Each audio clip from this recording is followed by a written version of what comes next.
Buenas compañeros y licenciado presente. Este día mi compañero Héctor Alberto Flores y mi persona Alejandra Beatriz Anaya le hablaremos acerca del tema medidas de bioseguridad. Estas medidas de bioseguridad deben ser aplicadas por el personal de salud que labora en los diferentes establecimientos del Sistema Nacional de Salud. ¿Con qué propósito? Con este propósito es el de prevenir la transmisión y adquisición de agentes infecciosos capaces de producir enfermedades, reforzando, mejorando y controlando el cumplimiento de las precauciones estándares, a fin de proporcionar a la población servicios de calidad. Los lineamientos técnicos sobre bioseguridad. Es importante además tener presente los riesgos que presentan los factores químicos y físicos, con la finalidad de dar a conocer al personal la importancia de utilizar las medidas de protección personal, por lo que toda persona involucrada debe incorporar este tipo de actividades en su rutina diaria de trabajo. Definición. ¿Qué es la bioseguridad? Es el conjunto de comportamientos y normas preventivas que el personal de salud debe cumplir, destinadas a mantener el control de factores de riesgo laborales, precedentes de agentes biológicos, químicos y físicos, logrando la prevención de impactos nocivos a la salud de trabajadores, tanto como pacientes, familia, visitantes y comunidad, etc. Los trabajadores de la salud deben cumplir con estas medidas técnicas, asépticas y de aislamiento, por lo que deben capacitarse y mantenerse actualizados al respecto, facilitarles las normativas y guías para consulta y proveerles los insumos necesarios para su cumplimiento ante el riesgo de exposición con fluidos, ya sea sangre, tejidos, secreciones, desechos, entre otros, incrementando por las enfermedades infecciosas debido a que la probabilidad aumenta tanto para adquirir como para transmitir agentes causantes. Por tal razón es muy importante la higiene de manos, que esa es la prevención universal. También tenemos el uso de guantes en contacto con fluidos, secreciones, sangre o el uso de lentes para prevenir de salpicaduras. Ahora bien, los siguientes aspectos son determinantes para la bioseguridad en general. Aquí tomamos en cuenta lo que es la cadena de transmisión, empezando por lo que es el agente. El agente es el causante de infecciones, podrían ser bacterias, virus, hongos y parásitos. Segundo, tenemos la fuente. Este comprende a los mismos pacientes, el personal, así como objetos inanimados que hayan sido contaminados, incluyendo el equipo, el material, los medicamentos, la infraestructura y otros insumos. Luego tenemos al hospedero. Este podría ser ya sea humano o animal. Es la puerta de entrada del agente infeccioso al hospedero, que puede ser la piel, las mucosas, el tracto respiratorio, el tracto urinario y el aparato gastrointestinal. Luego seguimos con el mecanismo de transmisión. ¿Cómo podría ser? Dice que incluye las diferentes rutas principales mediante las cuales podrían transmitirse los microorganismos desde la fuente al huésped. En ello tenemos el contacto, ya serían lo que son las manos contaminadas con fluidos corporales infectados, como secreciones o excreciones del paciente, o con artículos contaminados que entran en contacto con lesiones cutáneas o las membranas mucosas del personal. También en ellos tenemos lo que son la ruta fecal oral, que podría ser la comida o el agua que es ingerida y que han sido contaminadas con flora fecal u otro material o sustancia infectante por medio de las manos u otro vehículo. Luego tenemos lo que es el aerotransportado, que en ello se refiere a lo que es la transmisión de partículas suspendidas en el aire por largos periodos de tiempo o de partículas de polvo que contienen microorganismos patógenos que pueden ser fácilmente transportados por corrientes de aire.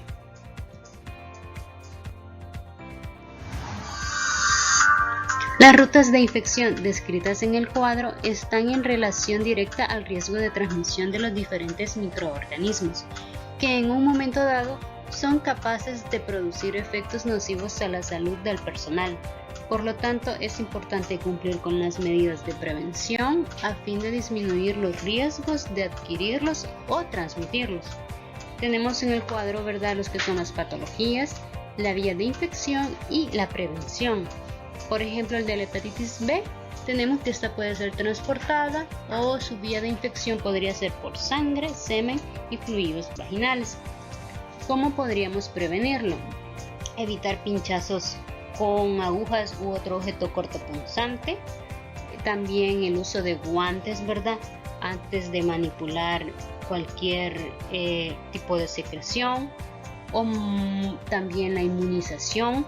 También tenemos el uso de metodologías de reducción de pinchazos. Tenemos lo que es, por ejemplo, la gastroenteritis por rotavirus. Su vía de infección es fecal-oral o podría ser también aérea. Su prevención es un lavado de manos, el uso de mascarillas en todo momento, la inmunización y la desinfección inmediata de áreas. Ahora bien, tenemos lo que son el riesgo de transmisión según el ambiente hospitalario. Se dice que de acuerdo a la concentración y patogenicidad de los microorganismos, las áreas de atención en salud pueden clasificarse según riesgos. Tenemos alto riesgo, intermedio y área no crítica.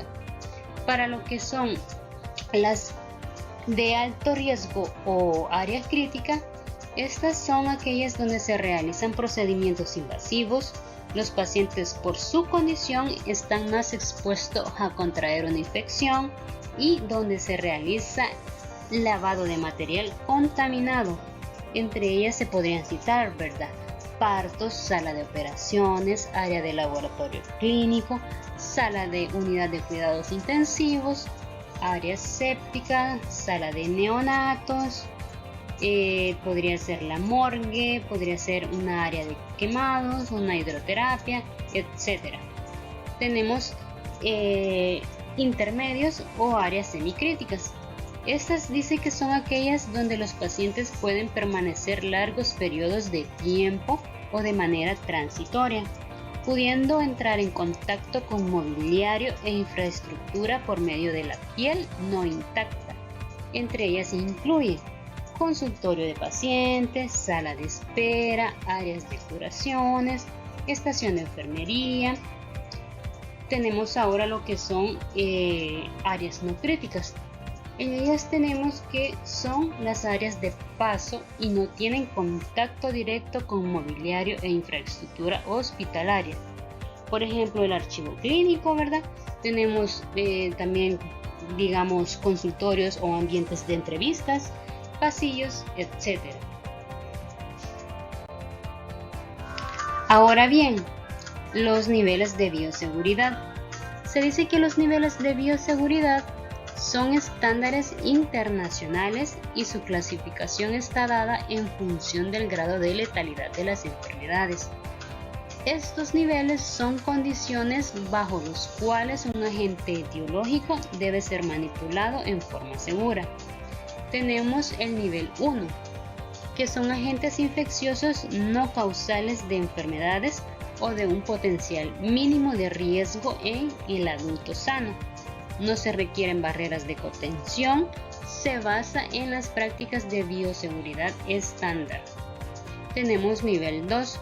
Estos son agentes infecciosos que pueden presentar peligro o riesgo moderado, asociado con enfermedades en adultos y además pueden causar derrames o aerosoles infecciosos.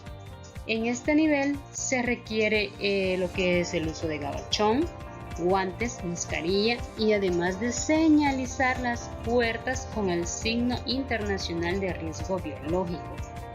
Tenemos lo que son el nivel 3. Estos son agentes infecciosos causales de enfermedades graves o letales, de transmisión por aerosoles, además de las medidas utilizadas en el nivel 2. Se deben tener en cuenta que las áreas deben estar separadas del tráfico habitual del edificio. Y por último tenemos el nivel 4, que se dice que son agentes peligrosos con alto riesgo de enfermedad letal individual y comunitario, transmisibles por aire o por vías desconocidas. Para este nivel se tiene que tener un personal que debe estar capacitado, tiene que tener un acceso a esta área y tiene que ser restringida, tiene que requerir todo el equipo de protección personal, tiene que haber un cambio completo de ropa y calzado, y tenemos luego, ahora bien, tenemos las indicaciones de prevención. En ella tenemos los tipos de riesgos, que son 3. Los riesgos biológicos existen al exponerse a secreciones, fluidos, excreciones y agentes infecciosos presentes en ella. También tenemos los riesgos químicos, que estos ocurren al exponerse al contacto, ingestión o inhalación de sustancias corrosivas, reactivas, explosivas, tóxicas e inflamables. Y tenemos los riesgos físicos, que son los que se producen al exponerse a instrumentos eléctricos o mecánicos, materiales inflamables, infraestructura no de acuerdo con la salud, seguridad e higiene ocupacional. Todo personal que está expuesto a riesgos debe cumplir con lo siguiente: las precauciones universales y los lineamientos técnicos de bioseguridad. Los lineamientos técnicos de seguridad y salud ocupacional de MinSal, las recomendaciones del fabricante e instrucciones en hojas de seguridad del producto. Esto, ¿verdad?, cuando sea pertinente.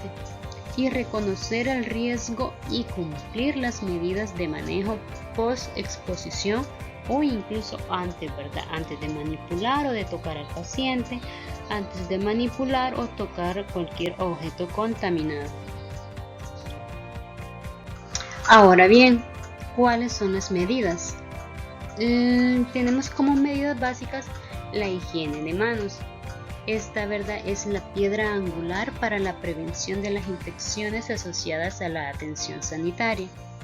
Esta, ¿verdad?, creo que es la fundamental ante cualquier enfermedad infecciosa, e inclusive hoy, ¿verdad?, que tenemos lo del coronavirus. Esto es una medida de bioseguridad muy importante ante cualquier circunstancia, ante cualquier manejo o ante cualquier contacto o manipulación de sea material o estéril o no. Tenemos lo que es el lavado de manos. En este se debe utilizar jabón líquido con dispensador o jabón en barra pequeña, utilizando una jabonera con drenaje o jabón antiséptico según sea requerido. Para ello tenemos que son 11 pasos, ¿verdad? Su duración promedio podría ser de 40 a 60 segundos si no es un lavado de manos quirúrgico. Aquí tenemos los pasos: mojar las manos con agua, depositar en la palma de la mano cierta cantidad de jabón, frotar las palmas de las manos entre sí, frotar las palmas de la mano derecha contra el dorso de la mano izquierda, entrelazando los dedos y viceversa, frotar las palmas de las manos entre sí con los dedos entrelazados, frotar el dorso de los dedos de una mano con la palma de la mano opuesta agarrándose los dedos, frotar en movimiento de rotación el pulgar izquierdo, atrapándolo con la palma de la mano derecha y viceversa. Frotar la punta de los dedos de la mano derecha contra la palma de la mano izquierda, haciendo un movimiento de rotación y viceversa. Enjuagar las manos con agua suficiente, secarlos con una toalla desechable.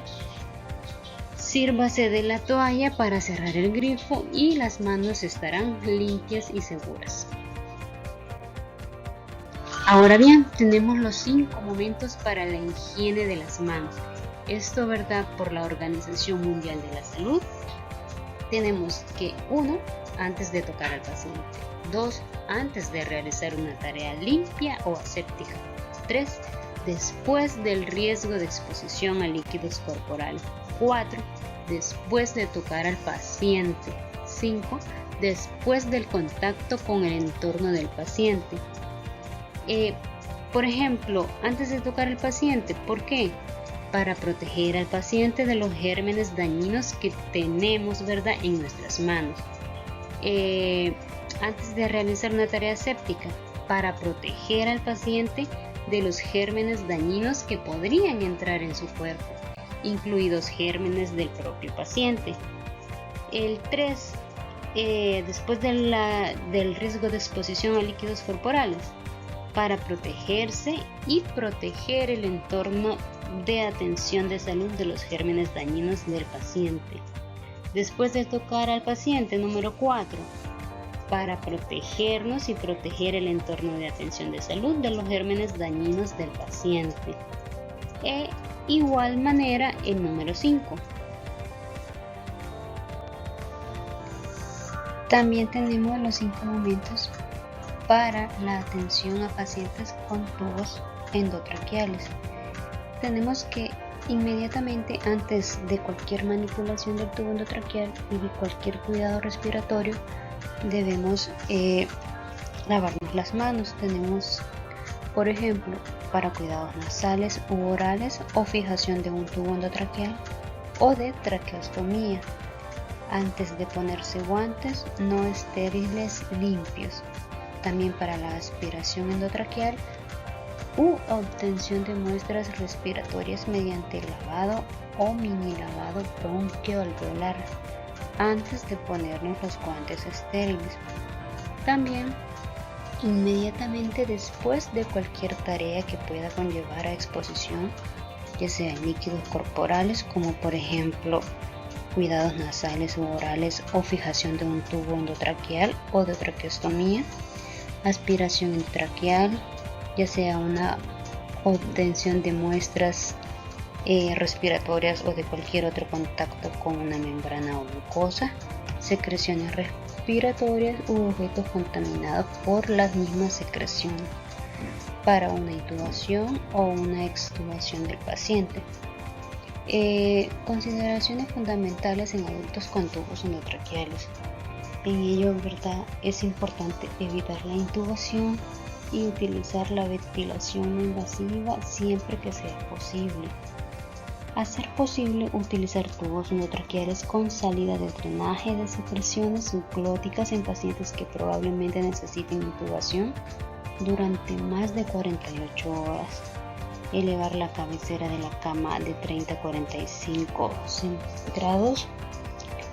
Luego, siempre que sea posible, no utilizar sedantes en pacientes ventilados. Y evaluar diariamente la posibilidad, ¿verdad?, de una extubación, probando la respiración espontánea en ausencia de sedantes siempre que no esté contraindicado. Prestar los cuidados orales asépticos con guantes limpios, si es posible con estériles. Facilitar el ejercicio y la movilización precoces para mantener y mejorar la forma física, y cambiar el circuito de ventilación solo si tiene suciedad visible o funciona mal. Luego tenemos otra medida de bioseguridad, la cual la ponemos en práctica hoy en día, ¿verdad?, mucho más que antes. Tenemos el uso de guantes. El personal debe utilizar siempre que tenga contacto con mucosas, piel no intacta, sangre u otros fluidos corporales de cualquier persona. Se debe emplear un par para cada paciente. Igual, ¿verdad?, limpiar ya sea instrumentos, equipos y toda superficie contaminada de mobiliarios, pisos, paredes, entre otros. No ponerlos en contacto con manijas, tuberías u otros accesorios. Si el uso de los mismos es parte de una técnica aséptica, deben usarse guantes estériles. Luego de eso, descartarlos en el depósito respectivo. Después de su uso, lavarnos las manos y retirarlos y secarlos, preferentemente con toalla de papel las manos, ¿verdad? Así que es bastante importante esta medida de bioseguridad, creo que es la que ponemos en práctica a diario, ahora que ya sea en sala de operaciones, en una unidad de cuidados intensivos, antes de la manipulación o antes de un contacto con el paciente, después del contacto con el paciente, en todo momento. Ahora bien, tenemos el equipo de protección personal. Para ello tenemos lo que son las mascarillas. Tenemos la normal, básica y quirúrgica, que estas, dice la literatura, que filtran partículas de 1 micro y tienen 3 capas y una eficiencia de filtración del 95%. Luego tenemos contra fluidos, otra mascarilla.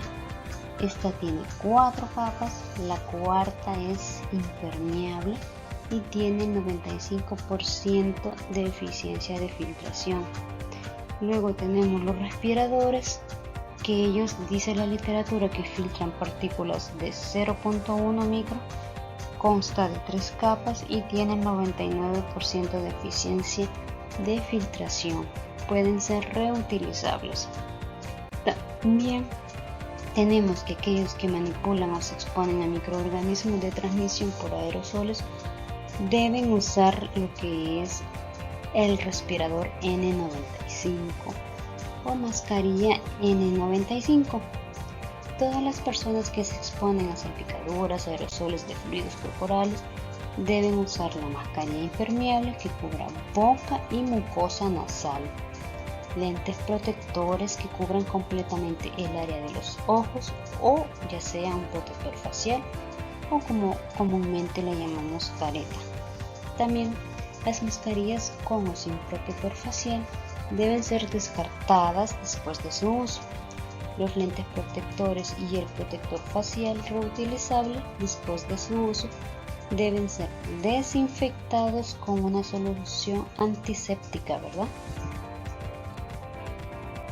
Ahora bien, para el equipo de protección personal tenemos en ella ciertas indicaciones, lo que son la bata, pechera impermeable o gabachón como nosotros lo conocemos, la protección ocular, ¿verdad?, para cualquier salpicadura, la protección ocular y facial, el escudo facial como le llamamos nosotros caretas, los guantes, ¿verdad?, sean o no estériles, las mascarillas N95 y una mascarilla quirúrgica.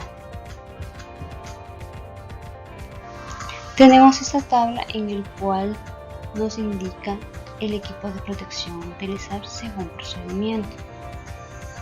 Bueno, menciona la OPS y OMS, esto en el año 2019, que para un baño de paciente en la cama se debe utilizar guantes, se debe utilizar un gabachón y los demás pues no es que no sean indicados, pero no sería necesario.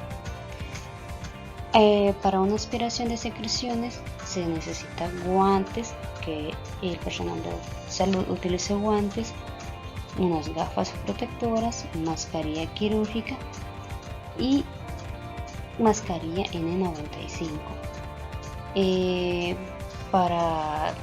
Por ejemplo, para una emergencia, ya sea que esté en contacto con alguna salpicadura de sangre, usar guantes. También usar lo que son gafas protectoras, mascarilla quirúrgica, ya sea para una intubación, ¿verdad?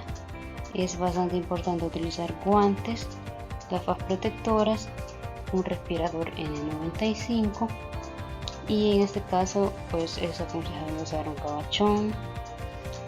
Para la inserción de un catéter urinario se dice de que hay que utilizar guantes, hay que utilizar gafas protectoras, etc.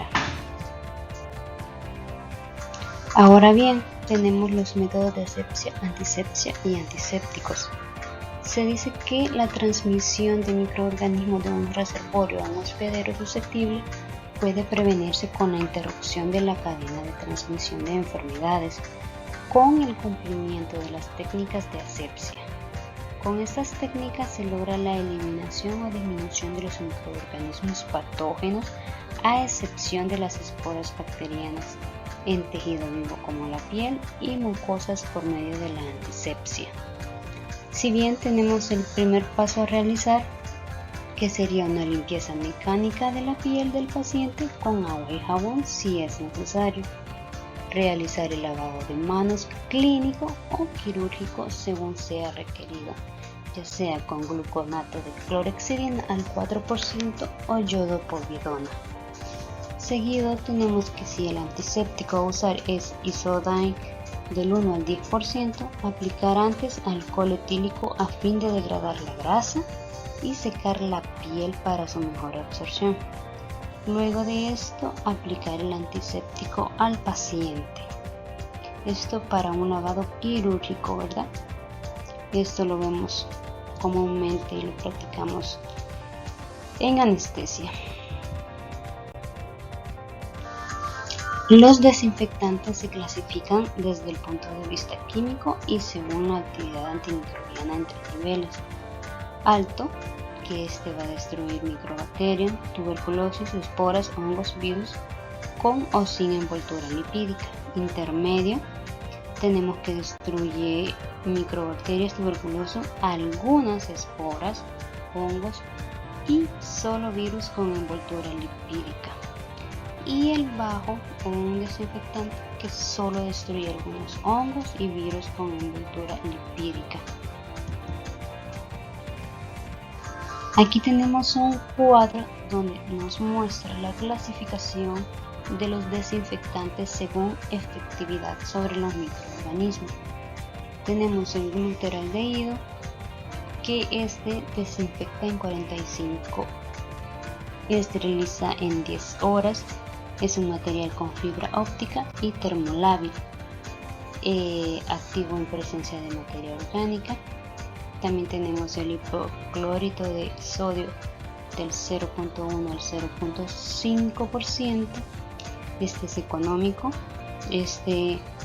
También tenemos la clorhexidina al 4% que se ocupa en anestesia si no es jabón yodado. En la ventaja que tenemos que el efecto residual es de por lo menos hasta 29 horas, activo en un 97%, activo en presencia de materia orgánica y no requiere enjuague. Su desventaja es que es incompatible con jabones, iodoforos y fenoles, y que en contacto con ojos puede causar daños serios y permanentes. Tenemos la yodopovidona al 1%.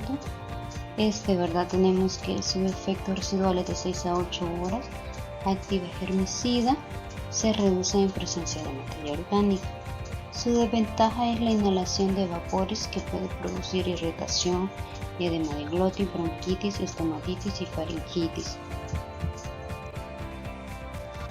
¿Verdad?